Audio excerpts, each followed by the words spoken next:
नमस्ते सनातनी बंधुओं। पिछली वीडियो में आपने देखा था कि श्री राम राजा दशरथ और कैकेयी से मिलने उनके महल में जाते हैं। वहां पर वो वचन देते हैं कैकेयी को कि मैं महाराजा दशरथ के दिए गए दोनों वचनों का पालन करूंगा, और शपथ पूर्वक कहते हैं कि वो वन में जाएंगे। वहां पर जो कुछ हुआ वो आपने पिछली वीडियो में देखा। अब आगे देखते हैं कि श्री राम जब कैकेयी के महल से निकलकर माता कौशल्या के महल की तरफ जाते हैं तो वहां क्या होता है, श्री राम का कौशल्या के साथ संवाद, और साथ में किस प्रकार लक्ष्मण को क्रोध आता है और श्री राम के साथ वो कैसे कटु वचनों का प्रयोग करते हैं, और बताते हैं कि श्री राम को क्या करना चाहिए। आगे देखते हैं हम अयोध्या कांड के 19वें और 20वें सर्ग को। लक्ष्मण उस अन्याय को देखकर अत्यंत कुपित हो उठे, तथापि दोनों नेत्रों में अश्रु भरकर वे चुपचाप श्री रामचंद्र जी के पीछे चले गए। श्री रामचंद्र जी के मन में अब वन जाने की आकांक्षा का उदय हो चुका था। अतः अभिषेक के लिए एकत्र की हुई सामग्रियों की प्रदक्षिणा करते हुए वे धीरे धीरे आगे बढ़ गए। उनकी ओर उन्होंने देखा तक नहीं। श्री राम अविनाशी कांति से युक्त थे, इसलिए उस समय राज्य का न मिलना उन लोक कमनीय श्री राम की महती शोभा में कोई अंतर न डाल सका। वे वन में जाने को उत्सुक थे और सारी पृथ्वी का राज्य छोड़ रहे थे, फिर भी उनके चित्त में सर्वलोकातीत जीवन मुक्त महात्मा की भांति कोई विकार नहीं देखा गया। श्री राम ने अपने ऊपर सुंदर छत्र लगाने की मनाही कर दी, डुलाए जाने वाले सुसज्जित चमर को भी रोक दिया। वे रथ को लौटाकर स्वजनों तथा पूर्ववासियों मनुष्यों को भी विदा करके आत्मीय जनों के दुख से होने वाले दुख को मन में ही दबाकर इंद्रियों को काबू में करके वे अप्रिय समाचार सुनाने के लिए माता कौशल्या के महल में गए। उस समय उन्होंने मन को पूर्णतः वश में कर रखा था। जो शोभाशाली मनुष्य सदा सत्यवादी श्रीमान राम के निकट रहा करते थे, उन्होंने भी उनके मुख पर कोई विकार नहीं देखा। मन को वश में रखने वाले महाबाहु श्री राम ने अपनी स्वाभाविक प्रसन्नता उसी तरह नहीं छोड़ी थी, जैसे शरद काल का उद्दीप्त किरणों वाला चंद्रमा अपने सहज तेज का परित्याग नहीं करता है। महायशस्वी धर्मात्मा श्री राम मधुर वाणी से सब लोगों का सम्मान करते हुए अपनी माता के समीप गए। उस समय गुणों में श्री राम की समानता करने वाले महापराक्रमी भ्राता सुमित्रा कुमार लक्ष्मण भी अपने मानसिक दुख को मन में ही धारण किए हुए श्री राम के पीछे पीछे गए थे। अत्यंत आनंद से भरे हुए उस भवन में प्रवेश करके लौकिक दृष्टि से अपने अभिष्ट अर्थ का विनाश हुआ देखकर भी हितैषी सुहृदों के प्राणों पर संकट आ जाने की आशंका से श्री राम ने वहां अपने मुख पर कोई विकार नहीं प्रकट होने दिया था। कौशल्य के जो महल में राम के अभिषेक के लिए तैयारियां की गई थी, वहां बड़ा आनंद था। राम वहां पहुंचते हैं और वो सब देखते हैं कि माता कौशल्या कितनी प्रसन्न चित्त है, और उनके मन में है कि अब राम का अभिषेक होने वाला है। उन्हें बिल्कुल नहीं पता है कि कैकेयी के महल में राम के साथ क्या वार्तालाप हुआ। उधर जब श्री राम कैकेयी के महल से निकले थे, त्यों ही अंतपुर में रहने वाली राज महिलाओं का महान आर्तनाद प्रकट हुआ। वे कह रही थी, हाय, जो पिता के आज्ञा न देने पर भी समस्त अंतपुर के आवश्यक कार्यों में स्वतः संलग्न रहते हैं, वो हम लोगों के सारे और रक्षक थे। वे श्री राम आज वन को चले जाएंगे। वे रघुनाथ जी जन्म से ही अपनी माता कौशल्या के प्रति सदा जैसा बर्ताव करते थे, वैसे ही हमारे साथ भी करते थे। इस प्रकार समस्त रानियां अपने पति को कोसने लगी। यह एक विशेष बात ध्यान देने योग्य है कि समस्त रानियां अपने पति को कोसने लगी, यानी कि दशरथ की इन 3 रानियों के अतिरिक्त भी रानियां थीं, और वो सिर्फ दशरथ को ही कोस रही थी। यहाँ तो ऐसे ही जान पड़ता है, हालांकि यहाँ पर कोई संख्या नहीं दी गई है कितनी रानियां थीं, और जोर जोर से क्रंदन करने लगी। इधर जितेंद्री श्री रामचंद्र जी ने स्वजनों के दुख से अधिक खिन्न होकर हाथी के समान लंबी सांस खींचते हुए भाई लक्ष्मण के साथ माता के अंतपुर में प्रवेश किया। माता का आनंद बढ़ाने वाले प्रिय पुत्र को बहुत देर के बाद सामने उपस्थित देख कौशल्या देवी बड़े हर्ष में भरकर उसकी ओर चली, मानो कोई घोड़ी अपने बछेड़े को देखकर बड़े हर्ष से उसके पास आई हो। श्री रघुनाथ जी ने निकट आई हुई माता के चरणों में प्रणाम किया, और माता कौशल्या ने दोनों भुजाओं में भरकर उन्हें छाती से लगा लिया, बड़े प्यार से उनका मस्तक सूंघा। उन्होंने कहा, जब माता ने सारा दुलार प्यार राम के साथ कर लिया, उसके बाद श्री राम अब उन्हें बताने वाले हैं कि कैकेयी के महल में क्या हुआ। उन्होंने कहा, देवी, निश्चय ही तुम्हें मालूम नहीं, तुम्हारे ऊपर महान भय उपस्थित हो गया है। इस समय मैं जो बात कहने जा रहा हूँ उसे सुनकर तुमको, सीता जी को और लक्ष्मण को भी दुख होगा, तथापि फिर भी कहूंगा। अब तो मैं दंडकारण्य में जाऊंगा।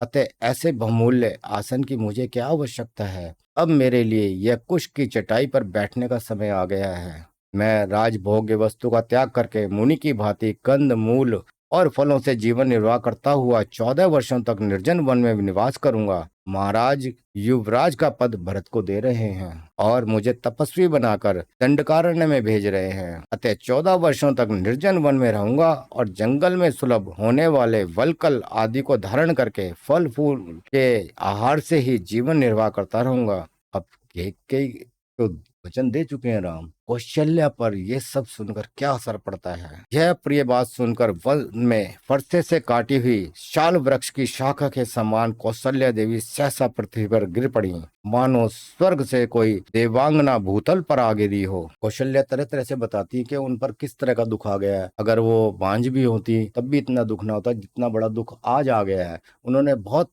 श्रम करके व्रत उपवास करके श्री राम को प्राप्त किया था, आज उनसे विलग होने का समय आ गया है।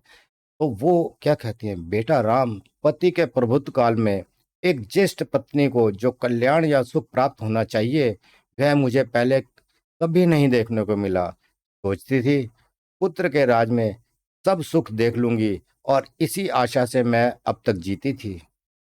बड़ी रानी होकर भी मुझे अपनी बातों से हृदय को विदीर्ण कर देने वाली छोटी सौतों के बहुत से अप्रिय वचन सुनने पड़े। स्त्रियों के लिए इससे बढ़कर महान दुख और क्या होगा। अतः मेरा शोक और विलाप जैसा है उसका कभी अंत नहीं। यह एक बात स्पष्ट होती है कि सबसे बड़ी रानी होने के बावजूद कौशल्य को छोटी सोतों यानी और अन्य रानियों से कटु वचन सुनने पड़ते थे, उन्हें सम्मान नहीं मिलता था। राजा दशरथ के महल में रहते हुए भी उन्हें वो सुख नहीं मिलता था जिसकी वो अधिकारिणी थी। और वो आगे कहती हैं, तात तुम्हारे निकट रहने पर भी मैं इस प्रकार सौतों से तिरस्कृत रही हूँ, फिर तुम्हारे प्रदेश चले जाने पर मेरी क्या दशा होगी। उस दशा में तो मेरा मरण ही निश्चित है। पति की ओर से मुझे सदा अत्यंत तिरस्कार अथवा कड़ी फटकार ही मिली है, कभी प्यार और सम्मान नहीं प्राप्त हुआ। मैं केकई की दासियों के बराबर अथवा उससे भी गई बीती समझी जाती हूँ। यहाँ पर स्पष्ट होता है कि कौशल्य की क्या स्थिति थी दशरथ के शासनकाल में। बेटा, इस दुर्गति में पड़कर मैं सदा क्रोधी स्वभाव के कारण कटु वचन बोलने वाले उस केकई के मुख को कैसे देख सकूंगी। रघुनंदन, तुम्हारे उपनयन स्वरूप द्वितीय जन्म लिए 17 वर्ष बीत गए हैं। यहाँ पर केकई एक रहस्योद्घाटन करती हैं और आप सबको जानना चाहिए कि जब वन गए थे श्री राम तब उनकी आयु क्या थी। यहाँ कौशल्य के मुख से उनकी आयु स्पष्ट हो रही है, अर्थात तुम अब 27 वर्ष के हो गए हो। अब तक मैं यही आशा लगाए चली आ रही थी कि अब मेरा दुख दूर हो जाएगा। राघव, अब इस बुढ़ापे में इस तरह सोतों का तिरस्कार, उससे होने वाले महान अक्षय दुख को मैं अधिक काल तक नहीं सह सकती हूँ। कौशल्य और श्री राम का यह संवाद सुनकर दुखी माता कौशल्य को देखकर लक्ष्मण क्या कहते हैं, क्या सांत्वना देते हैं और उन्हें कैसा क्रोध आता है, ये जानने से पहले कृपया चैनल को सब्सक्राइब कीजिए और वीडियो को लाइक कीजिए, अपने मित्रों में भी शेयर कीजिए जिससे उन्हें पता लगे वास्तव में वाल्मीकि ने अपनी रामायण में क्या लिखा है। तो आगे बढ़ते हैं। तो लक्ष्मण क्या कहते हैं, बड़ी माँ, मुझे भी यह अच्छा नहीं लगता कि श्री राम राज्य लक्ष्मी का त्याग करके वन में जाएं। महाराज तो इस समय स्त्री की बात में आ गए हैं, इसलिए उनकी प्रकृति विपरीत हो गई है। एक तो वे बूढ़े हैं, दूसरे विषयों ने उनमें उन्हें वश में कर लिया है। अतः कामदेव के वशीभूत हुए वे नरेश केकई जैसी स्त्री की प्रेरणा से क्या नहीं कह सकते। मैं अगर रघुनाथ जी का ऐसा कोई अपराध या दोष नहीं देखता जिससे इन्हें राज्य से निकाला जाए और वन में रहने के लिए विवश किया जाए। मैं संसार में एक मनुष्य को भी ऐसा नहीं देखता जो अत्यंत शत्रु एवं तिरस्कृत होने पर भी परोक्ष में भी इनका कोई दोष बता सके।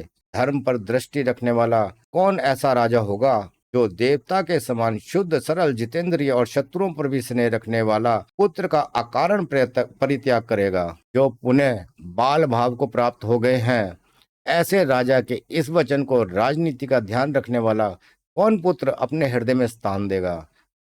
रघुनंदन, जब तक कोई भी मनुष्य आपके वनवास की बात को नहीं जानता तब तक ही आप मेरी सहायता से इस राज के शासन की बागडोर अपने हाथ में ले लीजिए। यहाँ लक्ष्मण श्री राम से कह रहे हैं कि अभी बहुत से लोग इस बात को नहीं जानते हैं कि आपने कैकेयी को क्या वचन दिया है और दशरथ ने कैकई को क्या वचन दिया था, जब तक ये लोगों तक ना पहुंचे बात, आप विद्रोह कर दीजिए, सत्ता पलट कर दीजिए और पूरे राज्य व्यवस्था को अपने हाथ में ले लीजिए। एक तरह से उन्हें विद्रोह करने के लिए उकसा रहे हैं। रघुवीर, मैं धनुष लिए आपके पास रहकर आपकी रक्षा करता हूँ, और आप काल के समान युद्ध के लिए डट जाएं। उस समय आपसे अधिक पौरुष प्रकट करने में कौन समर्थ हो सकता है। नरश्रेष्ठ, यदि नगर के लोग विरोध में खड़े होंगे तो मैं अपने तीखे बाणों से सारी अयोध्या को मनुष्यों से सूनी कर दूंगा। जो जो भरत का पक्ष लेगा अथवा केवल जो उन्हीं का हित चाहेगा, उन सब का मैं वध कर डालूंगा, क्योंकि जो कोमल या नम्र होता है उसका सभी तिरस्कार करते हैं। यदि केकई के प्रोत्साहन देने पर उनके ऊपर संतुष्ट हो पिताजी हमारे शत्रु बन रहे हैं, तो हमें भी मोह ममता छोड़कर उन्हें कैद कर लेना या मार डालना चाहिए। लक्ष्मण को बहुत क्रोध आ रहा है। वो अपनी माता यानी केकई, उनकी भी माता थी, उनके लिए नाम से संबोधन कर रहे हैं, केकई कह रहे हैं, माँ नहीं कह रहे हैं। क्योंकि यदि गुरु भी घमंड में आकर कर्तव्य अकर्तव्य का ज्ञान खो बैठे और कुमार्ग पर चलने लगे तो उसे भी दंड देना आवश्यक हो जाता है।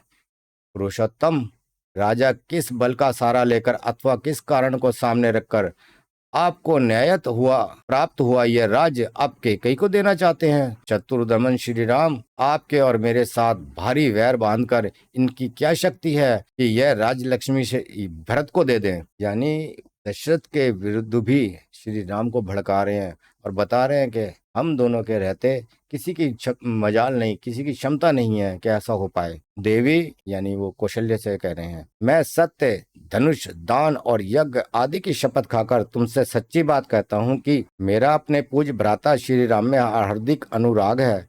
देवी, आप विश्वास रखें, यदि श्री राम जलती हुई आग में या घोर वन में प्रवेश करने वाले होंगे तो मैं इनसे भी पहले उसमें प्रविष्ट हो जाऊंगा। इस समय आप रघुनाथ जी तथा अन्य लोग भी मेरे पराक्रम को देखें। जैसे सूर्य उदित होकर अंधकार का नाश कर देता है, उसी प्रकार मैं भी अपनी शक्ति से आपके सब दुख दूर कर दूंगा। जो कैकेयी में आसक्ति चित्त होकर दीन बन गए हैं, बाल भाव में स्थित हैं और अधिक बुढ़ापे के कारण निंदित हो रहे हैं, उन वृद्ध पिता को मैं अवश्य मार डालूंगा।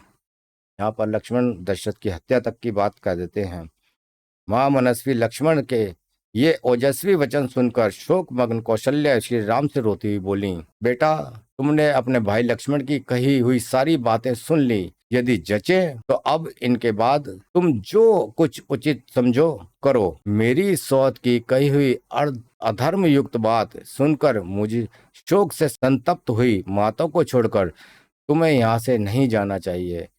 आगे कौशल्या तरह तरह से बताती है कि राम को क्यों नहीं जाना चाहिए वन के लिए, उनकी क्या दुर्दशा होगी, और इसके बाद राम लक्ष्मण को कैसे समझाते हैं और उनके बीच में आपस में क्या वार्तालाप होता है। इसके लिए अगली वीडियो की प्रतीक्षा कीजिए। नमस्कार।